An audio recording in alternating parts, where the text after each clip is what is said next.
hablaremos de unos amores de Luis XV. Atención, ubiquémonos en el 5 de septiembre de 1725, ni antes ni después. Qué precisión. El rey Luis XV, el bien amado, se ha casado con la polaquita María Leszczyńska, hija del viejo Stanislao Leszczyński, que había sido rey de Polonia, pero que destronado por una serie de intrigas, vivía en Francia con una mano atrás y otra adelante. Durante 3 meses después del casorio, Luis XV y su esposa, la polaquita María, vivieron en Fontainebleau en plena luna de miel. El rey parece que iba todas las noches a los apartamentos de la reina y allí pasaba escandalosas madrugadas. Madrugadas que llenaban de admiración a las damas de honor y a los pajes que espiaban detrás de los tapices. Algunas muchachas parece que trataban de seducir a Luis XV, pero este soberano que amaba mucho a su esposa en aquella época se mostraba indiferente. Esta frialdad, imagínense, no tardó en molestar a toda la corte, porque era inconcebible que un rey de Francia no tuviese amantes. Algunos se esforzaban en empujar al rey Luis hacia ciertas muchachas que tenían ojos con pupila viciosa. ¿Cómo me gustan las pupilas viciosas? Lindo colegio.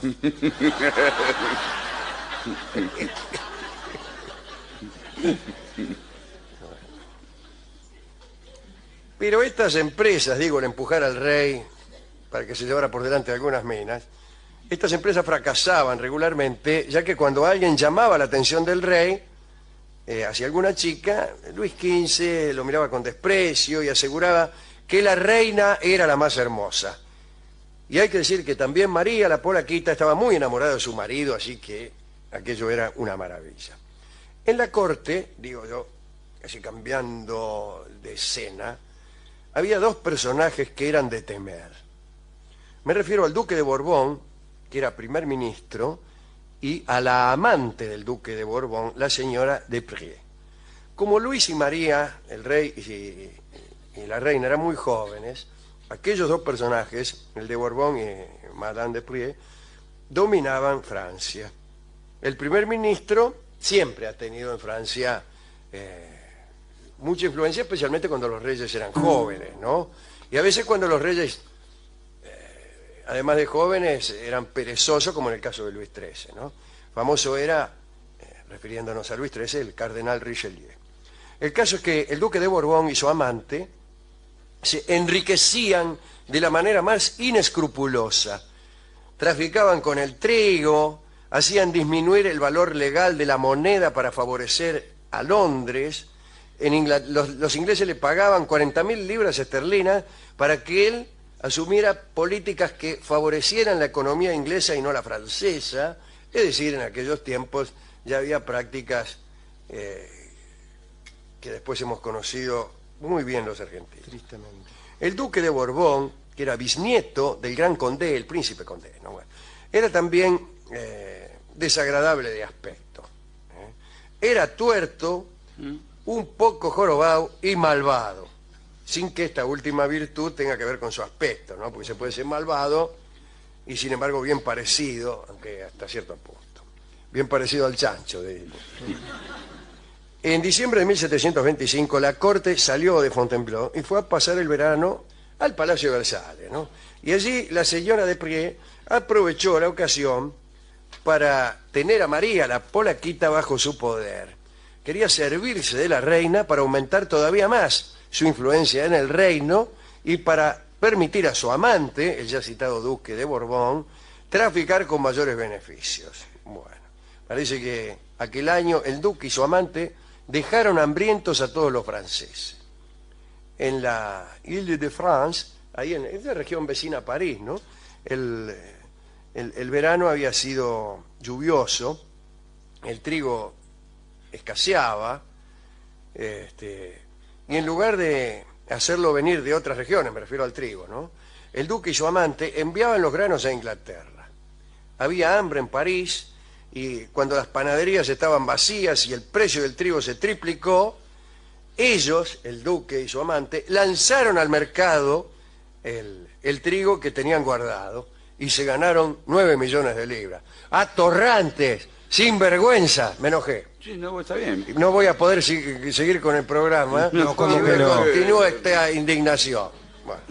La reina, mientras tanto, sin conocer estas intrigas, le brindaba a este par de sinvergüenzas todo su apoyo. Pero vivía en la corte otro personaje,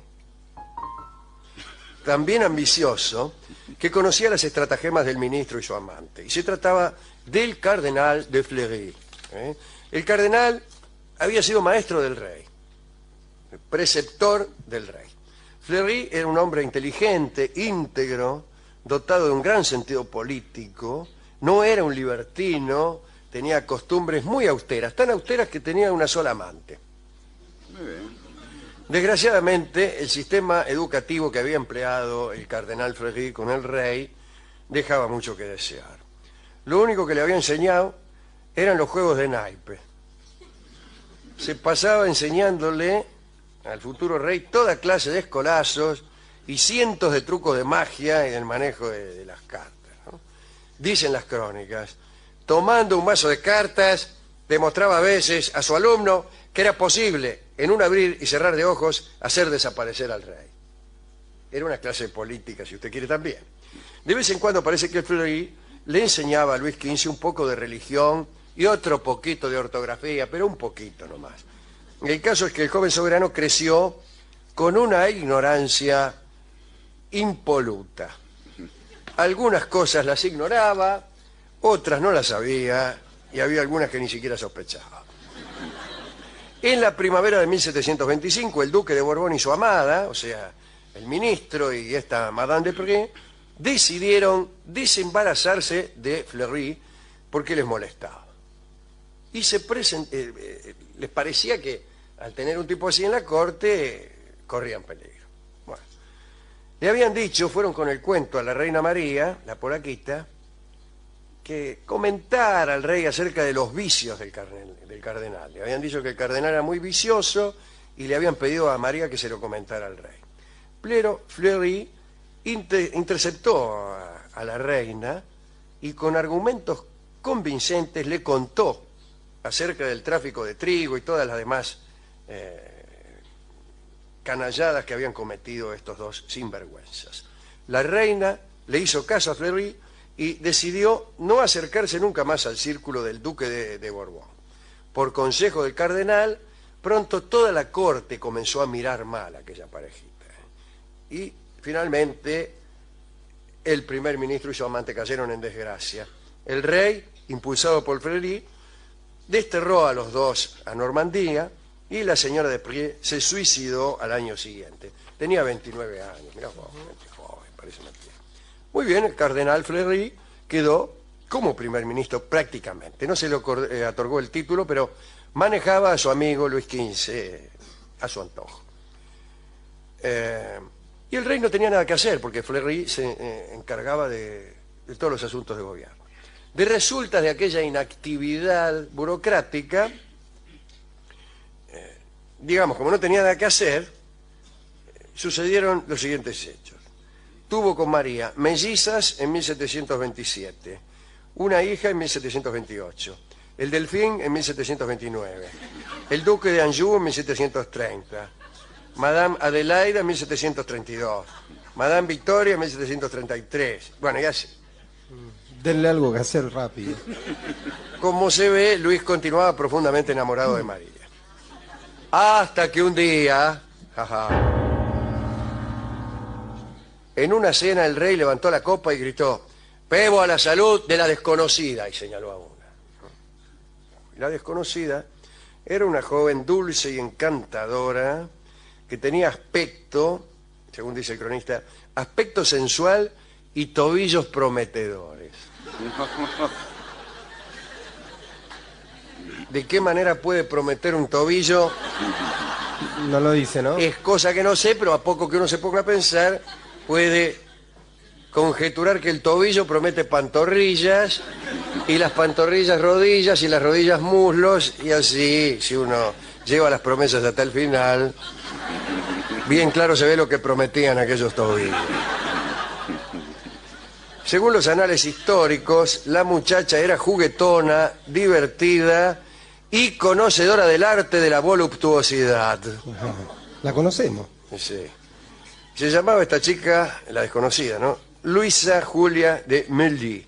Era la hija mayor del barón de Nesle y tenía la misma edad que el rey. Acá dice 22 años. Tenía la misma edad que el rey. ¿Cómo 22 años? Sí, 3 Se años. murió después, ya. claro. ¿En qué momento? Claro. ¿En qué momento? Claro. ¿Cómo era Napoleón? Era un señor de 35 años. Comienza la biografía de Emile Dode. ¿Cómo va a empezar así? Bueno, Fleury fue quien la había llevado a la cena a esta chica, y no había sido de modo tan inocente. Podría decirse que razones de Estado lo llevaron al cardenal Fleury a presentar a aquella muchacha tan hermosa en la corte de Luis XV. Sabiendo que el rey tomaría un amante más tarde o más temprano, prefirió acelerar el asunto y meter en la cama real a una mujer incapaz de ponerlo en peligro a él y a los asuntos de la corte. Además esperaba que la muchacha ocupara todo el tiempo del rey para poder continuar el mismo Fleury dominando los asuntos públicos de Francia. Parece que Luis XV era en su juventud muy tímido. Cuando se gestó el primer encuentro con esta chica, el rey saludó con la cabeza a esta chica de Melly, no dijo una palabra y se fue completamente sonrojado a sus aposentos. Salió corriendo. El segundo encuentro fue parecido. Luisa Melly lo esperaba en un cuarto contiguo y Luis permaneció en un sillón sin moverse durante 4 horas. No iba. Entonces un ayudante se acercó al rey, lo tomó por las axilas y lo condujo hasta la puerta de la habitación de la mina.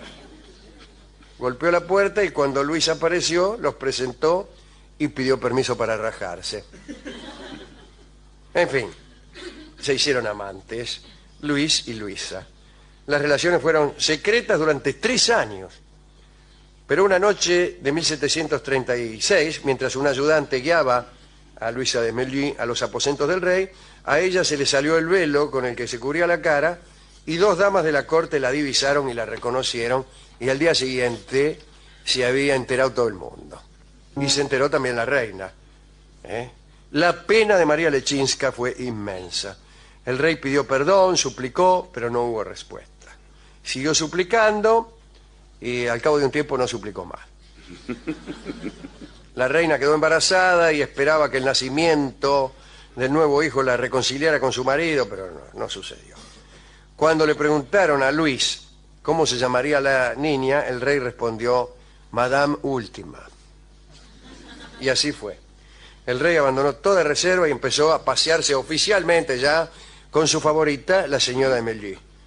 Y esto era lo que esperaba justamente el cardenal Fleury. Una noche fue a reprochar severamente a Luis XV por pecar de esa manera. Y el joven monarca, que estaba tan enceguecido por su querida, dijo con cierta lucidez, os he abandonado el gobierno de mi reino. Espero que al menos me dejéis a mi amante. El cardenal bajó la cabeza y se marchó con aire afligido, pero el rey acababa de otorgarle poder absoluto. Y así ejerció una autoridad implacable durante 6 años. A Luis no le fue muy bien con la señora de Melly, pero después de conocerla a ella le empezó a gustar este asunto y se entregó a toda clase de excesos. Estaba lo que se denominaba presentarse para gabinetes, que eran las frecuentes invitaciones que hacía el rey para participar en simpáticas orgías. El rey armaba unas orgías, que para qué te voy a contar, ¿no? Y la invitación, te venían a invitar, y decía, venía un funcionario y decía, preséntese al gabinete. Presentarse al gabinete. Como una contraseña. Casi. Imagínense, ¿no? Es un buen En comienzo ayunas. para una canción. Preséntese al gabinete. Cualquier poesía que empiece así Tiene que ser estupendo. A ver, ¿cómo era? ¿Cómo es esto? Preséntese al gabinete, ¿no?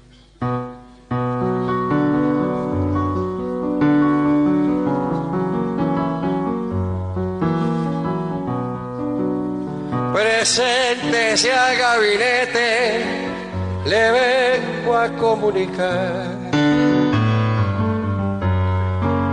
Le vengo a comunicar que allí se suelen armar orgías de la Gran Siete. El que asista a este banquete ha de ser muy perspicaz y no ha de alterar la paz haciéndose el importante. Se entra por adelante, pero también por atrás.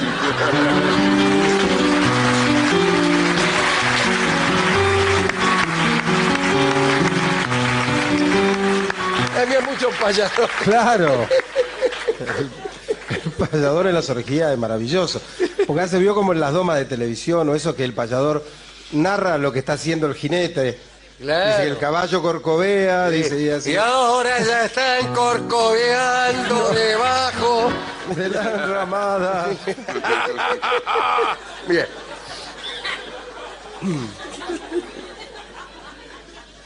Bueno, al rey le gustaba esta favorita, Luisita Meli, pero no estaba muy enamorado y no era muy agradecido ni generoso.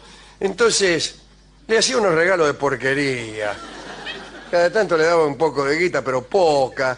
Así que pues, la pobre Luisita de Melín andaba con la ropa remendada, hecho una crota, y como no sabía hacer intriga, no conseguía nada, no reclamaba nada. Su propio séquito, el séquito de compañeras, se burlaba de ella. Luis XV la trataba con demasiada desenvoltura, la trataba como un marido, va. A fines de 1737, Luis, que no perdía una sola oportunidad, se contagió la viruela por encontrarse con la hija de un carnicero que se recuperaba de la enfermedad. Lo curaron con emplastos de pepinillo y fricciones de babosas trituradas. A finales del 38, ingenuamente, la señora Emily llevó a la corte a su hermana. No a la suya, Rolón. No, a la pobre hermana de Sonia. ella, que se llamaba Paulina Felicidad, que era 10 años mayor que ella. Craso error. Luis XV la enamoró y se hicieron amantes. Un día de carnaval del 1739, Luis apareció vestido de murciélago y ella de pastora. Qué lindo, ¿no? Sí, Batman parecía. En 1741, Luis XV tuvo un hijo con Paulina, que fue conde después, ¿no? La favorita no tuvo suerte. Se apoderaron de ella unas terribles fiebres que la fulminaron. Y Luis entonces tuvo un gesto hermoso. Para que no la molestara ningún ruido, cubrió de paja todo el camino del palacio, todos los caminos del palacio, y ordenó vaciar las fuentes para que el ruido de las aguas no perturbara a la enferma. Bueno, finalmente resultó un verdadero caballero, ¿eh? Pero la pobre se murió. Muy caballero, muy pobre caballero, pero ella se murió. El rey experimentó un pesar inmenso, cerró los 4 cortinajes de su cama y lloró un día entero. Y entonces... no, pero la que murió era Paulina. Sí. Ah, no la... No, Luisa. La anterior. Ah, con razón lloraba. Bueno, entonces después volvió otra vez, no con la otra. Qué cosa, ¿eh? A rey muerto. Bueno, en el otoño de 1742, Luisita de Melí se creyó lo bastante poderosa como para ocuparse de la política. Y le interceptaron una carta en la que hablaba del papel que ella cumplía a la señora del rey, a la propia María Lechinska, ¿no? Fue desterrada, entró a un convento y murió a los 41 años de edad. Estas son las historias de juventud de Luis XV. En general nosotros conocemos y hemos hablado mucho de las de su madurez y aún las de sus últimos días, que son las más famosas, ¿no? El collar de la Pompadour, toda esa gente. Estas no. Lo que pasa es que Luis XV se fue convirtiendo en un degenerado con el tiempo. Entonces, claro, los 20, 30 años no era tan gracioso, después sí. Pobre, me dio lástima Luisita. Pero ¿a quién se le ocurre traer a la hermana a la corte? A mí no me da lástima, no comparto su lástima, Alejandro. ¿Por qué? Y lo conoce de una manera muy particular, digo, ya se conoce las reglas del juego. O sea, le iba a tocar más tarde o más temprano ser pasivamente, sufrir pasivamente aquello que ella había realizado de un modo activo y que le había hecho sufrir a la amiga Lechinska. Sí, pero son los riesgos de estas cosas. Algunas favoritas de Luis XV y de otros reyes fueron mucho más astutas y viendo que los reyes eran insaciables respecto de sus queridas, se las conseguían. Y entonces se perpetuaban en el puesto de favoritas solo porque le conseguían minas al rey. Es como si uno tuviera una novia titular que se encargara únicamente de conseguir minas nuevas. Ajá. No, déjeme de bromar. No hay derecho. Usted sabe que yo estoy absolutamente en contra ¿De qué? de ese procedimiento. Lo que pasa es que el lugar de favorita parece el lugar del viejo de la montaña, ¿no? Era aquel que era ocupado por asesinato. Claro, claro. Y es así. Digamos, vienen asesinando. Pero si bien y... se mira el lugar de novia, de novio, de amante, es un lugar al que se accede por asesinato del anterior y el que se abandona por asesinato de uno mismo.